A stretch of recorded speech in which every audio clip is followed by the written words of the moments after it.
Olá! Se você é mãe ou pai de autista, você tem que assistir esse programa. Eu sou a Aline Pedrazzi e esse é o Mãe Star.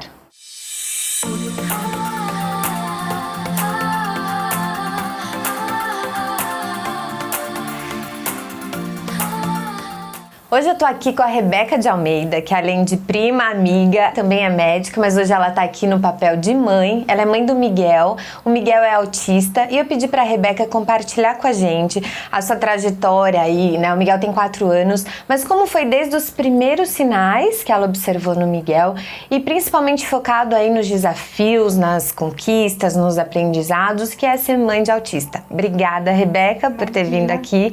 Conta pra gente como que você descobriu, quais foram os primeiros sinais de que tinha alguma coisa ali com o Miguel.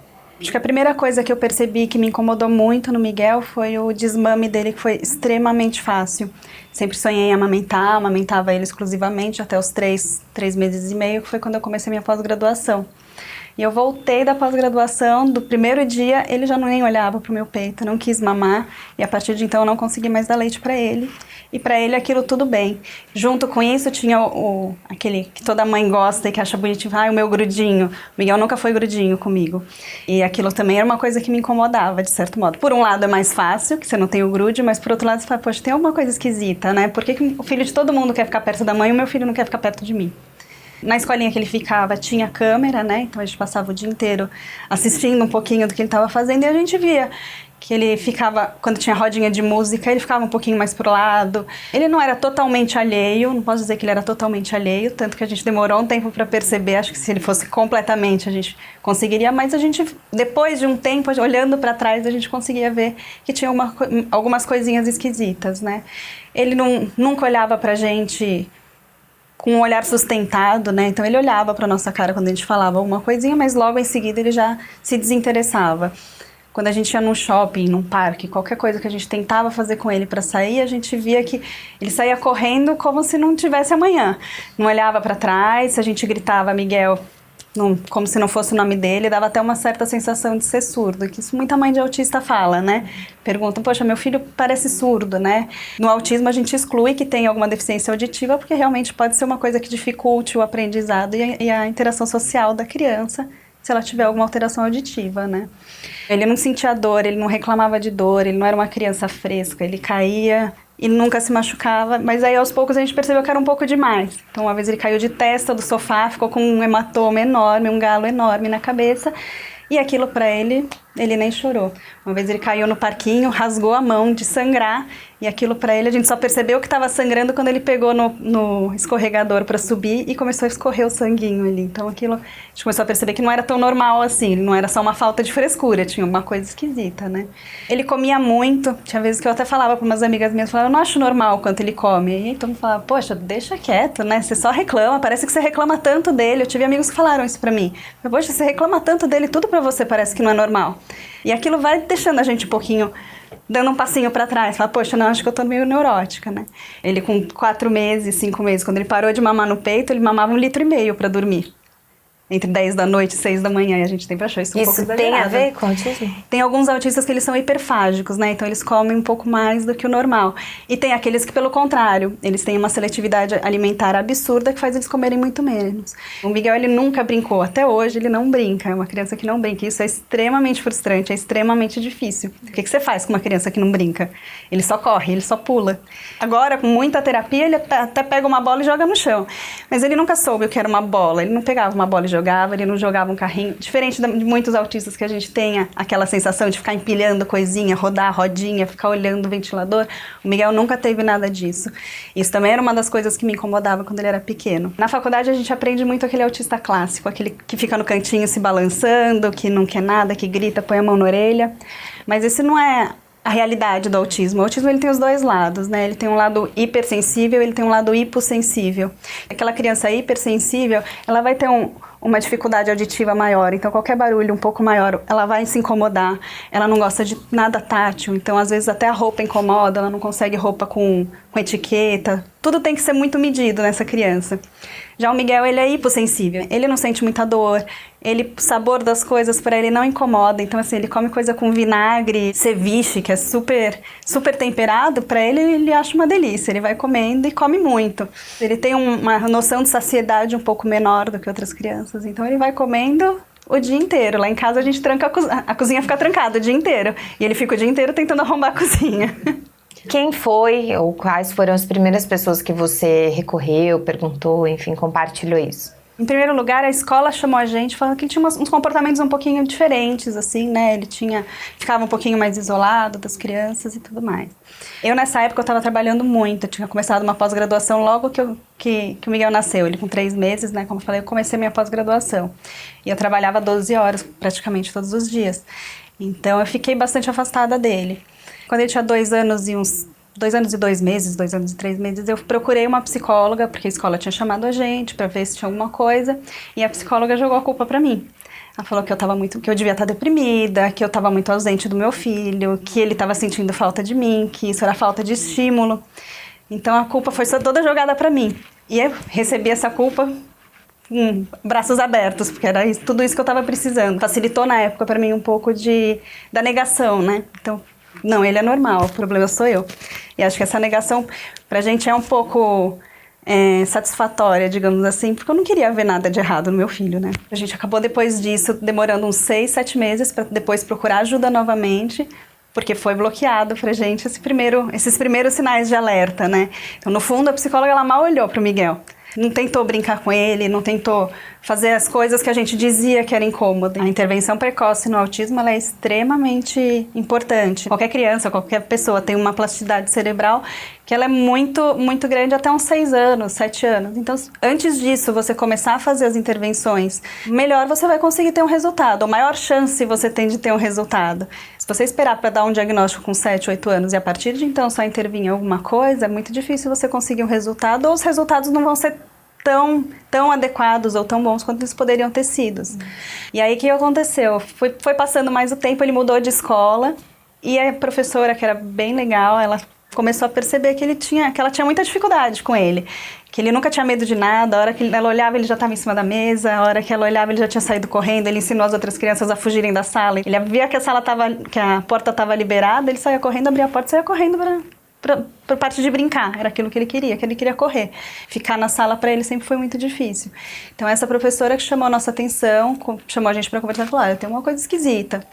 Primeira vez que eu fui procurar um psiquiatra infantil, foi a minha cunhada, né? Ela é psiquiatra infantil, mas ela cuida mais de adolescentes. Ela falou da possibilidade de ser uma hiperatividade, que era o que eu achava, acho que era o que eu queria achar, mas ela encaminhou a gente para uma outra pessoa que tinha mais experiência em criança pequena, e aí que a gente recebeu o diagnóstico. Quantos anos o Miguel tinha? Miguel tinha 2 anos e 9 meses.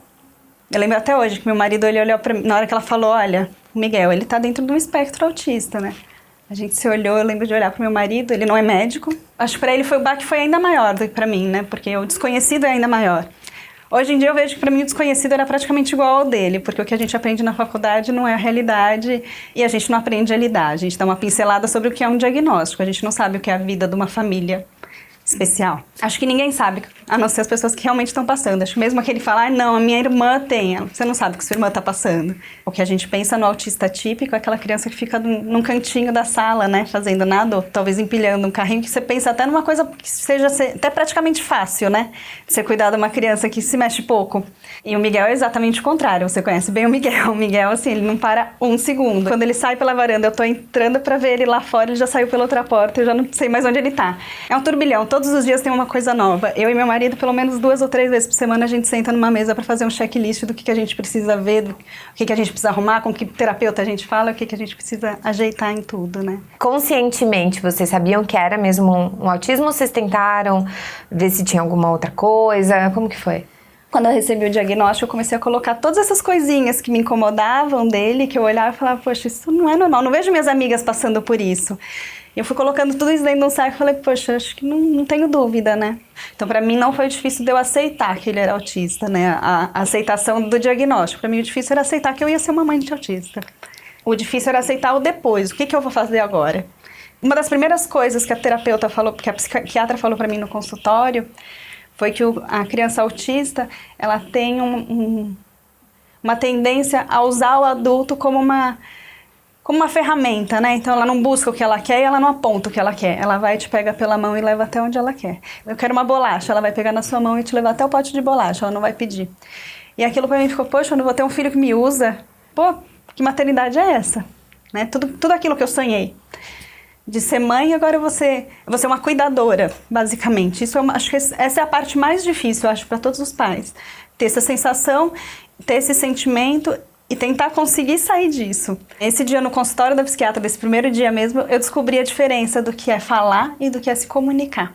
Então, na verdade, hoje em dia eu sei que ele não se comunicava, ele falava. Ele tinha uma ecolalia, que é uma repetição que é muito comum ter no autista, né? Então, você falar para a criança, fala água, ele fala água, não é que ele está falando, ele está repetindo o que você está falando, aquilo não é funcional. Uma coisa é ele chegar na hora que ele está com sede, olhar para você e falar, mamãe, eu quero água. Outra coisa é você falar, você quer água? Água. Não necessariamente ele está com sede, ele está repetindo o que você está falando. Então ele repetiu o que o desenho da Peppa está falando. Meu filho ele repetiu uma cena inteira, inclusive com os gestos, antes de fazerem na televisão. Ele sabia direitinho. Ele brincava, ele interagia, ele dançava, mas ele não tinha uma função para aquilo. Só fui me dar conta realmente no consultório. E ele falava bastante, o Miguel, ele era bem tagarelinho até. Hoje em dia ele quase não fala. Hoje em dia ele está voltando a falar algumas sílabas. É quase que ecolálicas também, mas hoje em dia a gente já tá achando até legal a ecolalia, porque ele passou alguns meses completamente mudo. Também tem esse lado do autismo, né? Tem muitas crianças que simplesmente não se desenvolvem. Então as mães geralmente descobrem e desconfiam um pouco antes. O Miguel não. O Miguel ele teve um desenvolvimento não normal, mas razoavelmente aceitável até 1 ano e meio, quase 2 anos. E a partir de então ele regrediu bastante, chegando até a parar de falar. O tratamento para criança autista ele é muito intenso, né? Chega a ser 30, 40 horas por semana de terapia. Como que é? Você e o Marcos, né, seu marido, como que é a dinâmica da família? Eu tenho uma sorte enorme de ter um marido super presente, né? Um paizão incrível.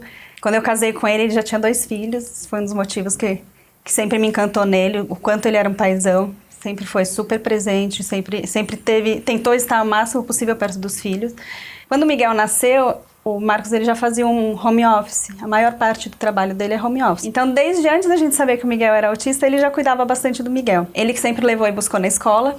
Eu fiz 2 anos de pós-graduação das 7 às 7, eu não tinha condição nenhuma de fazer, então ele que sempre fez esse papel.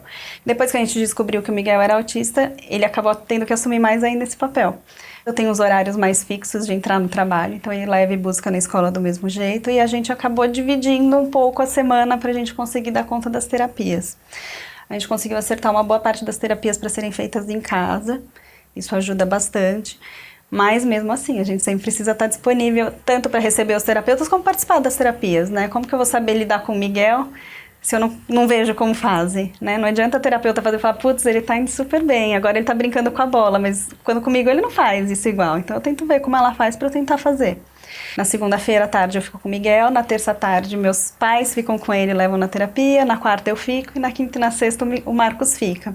Agora a gente estava com uma babá que ajudava bastante a gente nisso, então às vezes precisava levar na TO que não é feita em casa, né? Porque a terapia ocupacional ela é feita num ambiente preparado, né, que é para uma integração sensorial, para ele aprender a lidar melhor com a parte sensorial dele. Então ela ajudava a levar e buscar, mas agora acho que vamos ficar sem ela, vamos ver como que vai funcionar a dinâmica sem ela. Toda mãe, ficou grávida, já cria uma expectativa até os 50 anos do filho, eu acho, né? Quando você teve o diagnóstico, o Miguel teve o diagnóstico de autista, como que foi isso para você? De ajuste de expectativa e realidade, por exemplo? Acho que até hoje eu não consegui ajustar, para ser sincera. Porque a gente começa a aprender a lidar a ficar muito feliz com pequenas coisas, né? Então, outro dia eu mandei para as minhas amigas um vídeo dele me dando um beijo. Pô, ele tem 4 anos. Para qualquer mãe isso é normal, né? Ganhar um beijo. Para mim não foi. Para mim foi uma coisa, assim, especialíssima. Mas é muito difícil. Até hoje eu tenho muita dificuldade de ir em reunião de escola. Vejo aquele monte de criancinha brincando, um abraçando a outra, e o Miguel não canta, né? A escola que o Miguel tá hoje é super legal, é muito empática, né? A gente mudou, antes a gente morava no ABC, quando a gente recebeu o diagnóstico, minha mãe deu uma ajuda pra gente vir pra São Paulo pra ficar mais perto dela e ela poder ajudar nessa rede de apoio. Ela, meu pai e meu irmão que me ajudam muito. Eu não queria ter que ter minhas 2 tardes livres para levar ele para uma terapia. Eu queria ter minhas tardes livres para levar ele para uma natação e brincar, para levar ele na sorveteria, para levar ele no parque. Eu não posso fazer isso. Vira e mexe a gente tem, né, na escolinha do Miguel, hoje vai ter a festinha do Daniel, uma sexta-feira à tarde, porque o Miguel não pode ir, o Miguel tem fono, o Miguel tem TO, o Miguel tem terapia nesse horário. Ele não consegue ir. Às vezes isso vai doendo muito, né, porque eu sinto que eu tô tirando um pouco da parte de criança dele. Por outro lado, se ele for na festinha, também não sei o quanto que ele vai gostar, que ele vai interagir, né? Porque ele gosta, ele brinca com ele mesmo. Eu tinha a expectativa, o Marcos tinha a expectativa de poder ir num jantar à noite com os amigos e levar o Miguel e ele ficar desenhando na folhinha da pizzaria como eu fazia quando eu era pequena. Isso é inviável. Tem algumas coisas de expectativa que não são só em relação ao Miguel, é em relação à família inteira. Como eu falei, o Marcos ele tem 2 filhos, a Amanda hoje está com 16, o Vinícius está com 14 anos. A gente queria poder sair com eles também, sair os 5 juntos e fazerem alguma coisa. Lógico que eles têm idade diferente, a gente ia ter que adequar as atividades, mas ir num parque e passear no shopping, que seja, com o Miguel é muito difícil. Vou tirar fotinhos do meu filho brincando com as flores. Não, mas eu vou conseguir tirar uma foto dele correndo em direção ao lago. E eu correndo atrás desesperada para ele não pular. Essas expectativas a gente vai tendo que perder aos pouquinhos, né? E criando novas expectativas. Então, a minha expectativa hoje é, quando ele sai da fono, escutar da fono que ele falou a palavra amarelo. Para mim, isso é uma expectativa enorme. Para mim, é lindo quando ele faz isso. Hoje em dia, o Miguel me vê entrar em casa, ele vem correndo e me dá um abraço. Eu passei 1 ano que ele nem via que eu chegava em casa. Eu chegava em casa chorando todo dia. Tem que ir adequando expectativas de acordo também com o desenvolvimento dele, né? Ele também vai estar ganhando algumas coisas, ele não está só perdendo. É difícil a gente conseguir ver isso? Poxa, é difícil pra caramba. Seria muito mais prazeroso, obviamente, né? Poder viver o que todo mundo vive. Eu amo meu filho do fundo do meu coração, mas eu odeio o autismo. Eu não sou obrigada a gostar do autismo. Não é porque eu não gosto do autismo que eu não gosto do meu filho. Teria o desejo dele ser uma criança normal, né? A gente no autismo a gente fala da criança atípica, né? Porque falar que uma criança é anormal é muito esquisito e não é legal. Então a gente usa o termo neurotípico e o neuroatípico, né? Mas expectativas eu acho que é isso. A gente tem que ir sempre adequando. Não acho que eu vá conseguir passar disso nunca.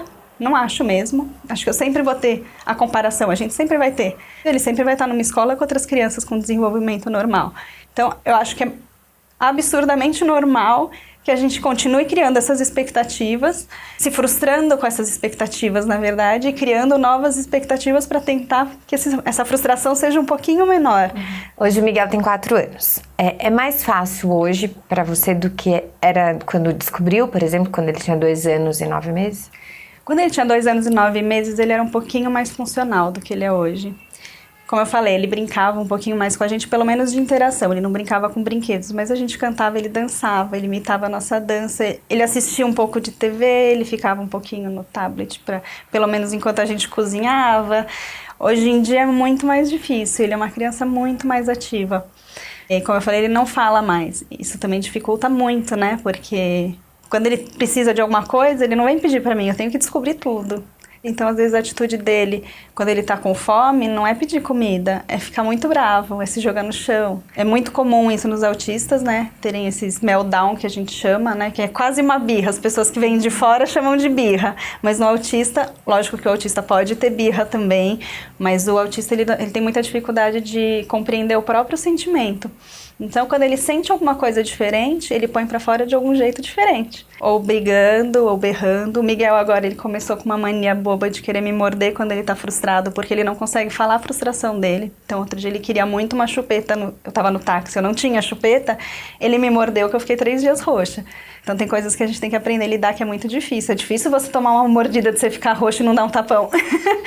Então, hoje em dia, fica muito mais difícil pra mim por essa falta de funcionalidade de algumas coisas dele. E pela agitação dele, ele tá maior, ele tá mais forte, né? Ele tá hoje com 20 quilos. Ele só gosta de atividades mais mais fortes, assim, né? Então ele gosta que jogue pra cima, que faça cócega, que amasse. Fazer isso quando ele tinha 11, 12 quilos era uma coisa. Fazer com 20 tá pesado. E ele quer isso o dia inteiro. A gente transformou a nossa sala de estar em praticamente uma sala de terapia ocupacional. A gente tem uns 4 tipos de balanço diferentes. A gente tem praticamente só brinquedos terapêuticos para tentar fazer ele interagir. Eu acho hoje em dia mais difícil cuidar dele do que era antes. Como mãe e pai de autista, o que vocês veem que é legal, alguém que oferece ajuda? Aproveita, assim, ó, fica a dica pros amigos e familiares. O que vocês gostam e o que vocês não gostam? Não sei se isso é para todas as mães de autista, mas tem algumas coisas que incomodam uma boa parte. Eu acho que todo mundo tem uma romantização do autismo. Tem uma coisa que eu até já ouvi uma vez, eu queria matar a pessoa que falou pra mim. Falei, não, porque o Miguel é autista, né?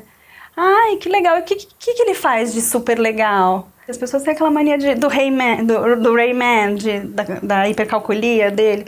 Realmente, tem muitos autistas, tem alguns autistas que eles têm essa habilidade savante que a gente fala, né? Que é ter uma hiperabilidade em alguma coisa, ou em conta, ou em escrita, ou em música. Mas isso é uma minoria, né? Acho que não chega a 10% que tem isso. Ele já tem uma dificuldade, um monte de coisa. Se ainda escutar alguém que ele deveria ter uma super habilidade, a pessoa ainda fala, ai, que legal. A pessoa tentou ser legal, mas definitivamente ela não conseguiu. Outra coisa que as pessoas têm muita mania de falar, e que eu acho que falam com a maior boa vontade, não é uma coisa que irrita, mas é uma coisa que dói, assim. A pessoa fala, ai, não, pode deixar, que Deus não dá para qualquer mãe uma criança especial. Poxa, isso tira da gente toda aquela parte humana, né? A gente passa a ser a mãe especial. Eu não quero ser especial. Toda mãe que recebe um filho especial é porque ela aguenta aquilo. Poxa, joga um peso nas nossas costas. Eu tenho que aguentar isso calada, que é muito difícil, né? Não, seja forte. Pô, eu não tenho outra opção. Eu vou ser forte porque simplesmente eu não tenho outra opção. Mas não é isso que a gente quer escutar. Isso só um tapinha no ombro, entendeu? É muito difícil pra gente, uma coisa dessas. E acho que a parte do querer, do que a gente gosta, eu acho que a empatia é a coisa que a gente mais procura. Empatia principalmente pelos nossos filhos. Eu penso nisso todo santo dia. Eu penso no que vai ser dele lá pra frente, né? Hoje em dia eu não tenho o menor dó dele. Eu acho ele uma criança extremamente feliz. O Miguel ri o dia inteiro. Eu acho isso maravilhoso. Porque tem muita criança autista que é muito irritada, que é agressiva, até autoagressiva. E o Miguel não é assim. Mas é a empatia da gente poder participar das coisas do mesmo jeito. Então eu sinto que muita gente acaba se afastando da gente. Porque os nossos horários são difíceis, o nosso dia a dia é difícil. A gente vive eu e meu marido, a gente sempre brinca, né? É um monotema, porque o autismo domina a nossa vida.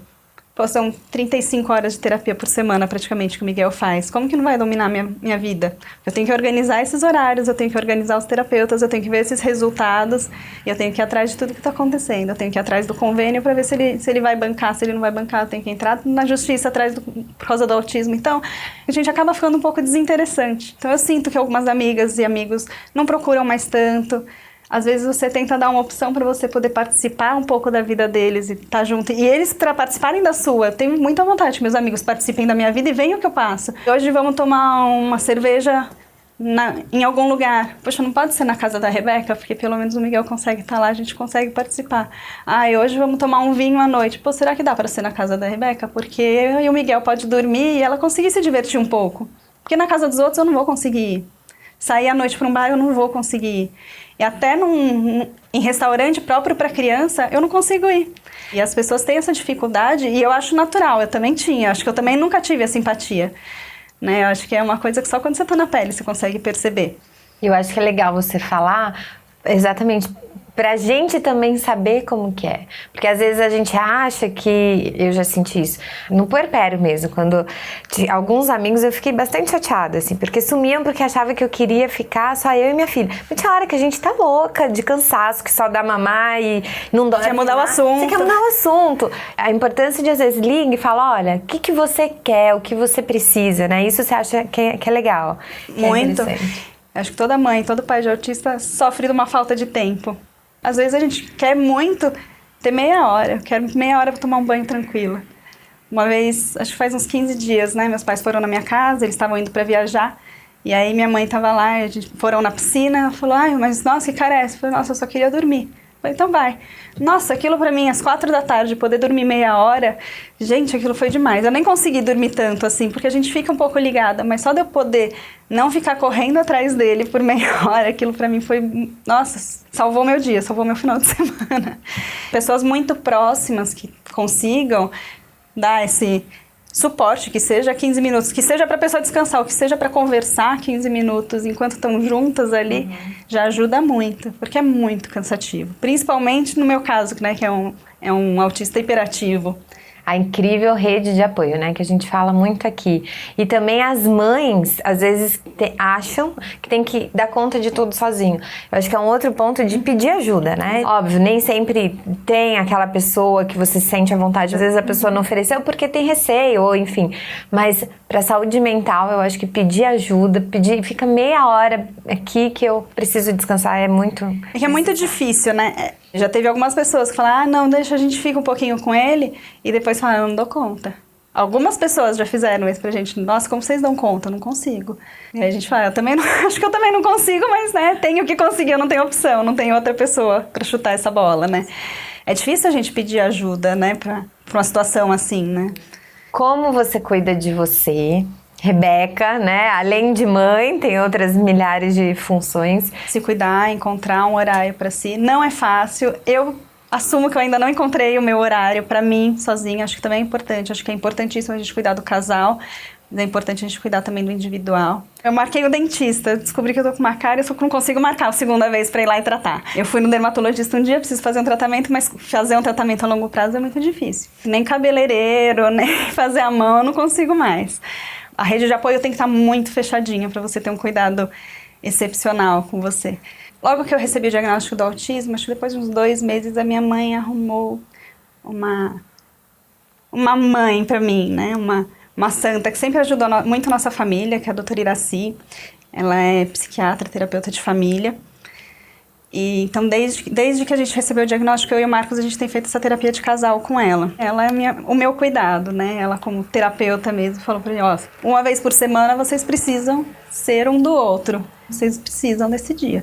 Obviamente que não é toda semana que a gente consegue, mas a maioria das semanas a gente consegue. Tira, vai dormir fora, vai fazer coisas que a gente não fazia um tempão, vai jantar fora, alguma coisa. E esse é o nosso dia. Mas eu acho que basicamente esse é o cuidado que eu consigo ter comigo. Posso dizer que é extremamente comum ocorrer separação logo no início do diagnóstico, por vários motivos. Primeiro, pela falta de aceitação. É muito fácil você não aceitar, ou às vezes um aceita e o outro não, e aquilo vira uma briga, porque um quer começar tudo funcionar o tratamento e o outro não está nem aceitando que teve um diagnóstico, quanto mais um tratamento. E é muito difícil essa parte de tempo, né? A gente perde muito a individualidade. Mas o que eu mais vejo é as mães acabando abrindo mão das coisas delas para poderem fazer tudo pela criança e o pai trabalhando em dobro para poder bancar isso tudo. E aí acaba se jogando uma culpa nesse pai que não participa. Só que ele está participando do jeito que ele foi cobrado de se participar. E para ele, acha que é fácil? Uma criança típica já é difícil de criar um vínculo. Você precisa do dia a dia para um vínculo. Imagina uma criança autista. Imagina aquele pai que sai às 6 horas da manhã e volta às 8 horas da noite. E depois ainda alguém aponta o dedo e fala que o filho dele não tem empatia com ele, não tem proximidade. Não vai ter, porque ele não tem tempo para essa proximidade. Agora, ele tem outra opção? Ele também não tem. Do mesmo jeito que essa mãe também não tem outra opção de sair do lado do filho e que daí joga a culpa que tudo sobrecarrega para elas, cai nas costas. As famílias que conseguirem fazer um meio a meio, eu acho que esse é o ideal. Eu e Marcos, a gente já se sente super sobrecarregado fazendo essa divisão. Os dois lados sobrecarregados, sem conseguir olhar o lado do outro, é muito mais difícil. Então, quando eu tô com o Miguel, eu sei o que o Marcos está passando todo o outro tempo que ele que tá. Quando ele está trabalhando que nem um louco e eu que estou com o Miguel, ele também sabe o que eu estou passando, tanto no trabalho quanto com o Miguel. Como casal, eu acho que é importantíssimo tentar chegar nesse meio tempo para os dois se acertarem, porque senão o casal não sustenta. Não é casamento que dure, né? Não tem casamento que dure, até porque você deixa de ser um casal. Contando com o parceiro pra dividir as angústias. Né? Exatamente. Culpar alguém nunca vai ser a solução. Nem culpar pelo diagnóstico, nem culpar pelo que está sendo feito ou não está sendo feito, porque assim você não vai chegar em lugar nenhum. A culpa não é a culpa a gente já tem demais. Eu tenho empatia pelo Marcos e o Marcos tem empatia por mim, é o mínimo. Cuidar de você é importantíssimo, mas cuidar da sua rede de apoio, o seu marido é a sua rede de apoio. Isso faz parte. Então, eu acho que cuidar dessa rede é fundamental, é importantíssimo. A gente vê muitas mães assim, só comigo. Isso acontece só comigo. E o que eu vejo no Mãe-Star que tem trazido, que as mães se identificam com outras e falam, olha, a gente pode se ajudar de alguma forma. Nem que ouvindo a outra e falando, é pesado, é difícil, vamos tentar de alguma forma deixar um pouquinho menos pesado. Então, muitíssimo obrigada. Imagina. Foi um prazer ter você aqui. Prazer vir aqui com vocês também. E eu espero vocês no Mãe-Star da semana que vem, que nós vamos ter a psicóloga Joana, que é especialista nesse tema, que vai comentar um pouco do que veio dessa entrevista e como é a dinâmica, os desafios e como pode ficar um pouquinho mais fácil a vivência aí da família com uma criança autista. Um beijo e até lá!